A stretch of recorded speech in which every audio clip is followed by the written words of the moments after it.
دیکھیں صحیح بات تو یہ ہے کہ پارلیمان نے کچھ عرصہ پہلے جب یہ خاکے پیش ہوئے تھے اس وقت اپنا متفقہ جو وہ قرارداد وہ منظور کر چکی تھی، اور ہمارے دفتر خارجہ نے بھی اور وزیر اعظم نے بھی اپنا نقطہ نظر بالکل کلیئر کر دیا تھا۔ 52 اسلامی ملک ہیں، صرف پاکستان میں یہ سارے مطالبات پیش ہوئے کہ آپ سفیر کو بھی باہر نکالیں اور یہ کریں۔ مجھے یہاں پر اس حوالے سے وزیر اعظم کا یہ نقطہ نظر ٹھیک لگتا ہے کہ اگر صرف پاکستان فرانس کے ساتھ اپنے تعلقات ختم کر دے اور 52 اسلامی ملک نہ کریں تو کیا فرق پڑے گا؟ اصل چیز ہے کہ اگر یہ ناموس رسالت کا مسئلہ اتنا سنجیدہ اتنا سیریس 52 اسلامی ملک مل کر لیتے ہیں تو پھر اس کے کچھ نہ کچھ اثرات بھی مرتب ہوں گے، ساری چیزیں ہوں گی۔ لیکن یہاں پرابلم کیا ہے؟ پرابلم یہ ہے کہ یہاں پر موضوعات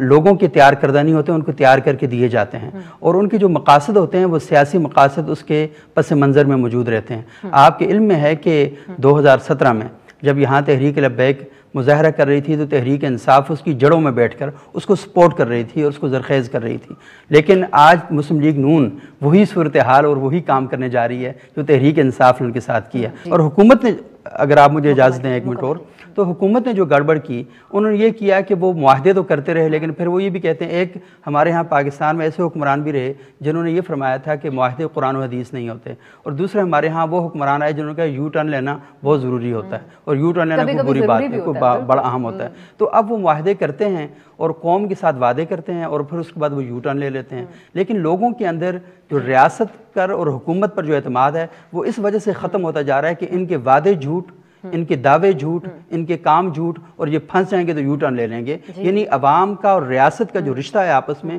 وہ اس برے طریقے سے پامال ہو رہا ہے کہ لوگ یہ سمجھتے ہیں کہ ان کا کہنا فراڈ اور فریب کے سوا کچھ نہیں ہوتا۔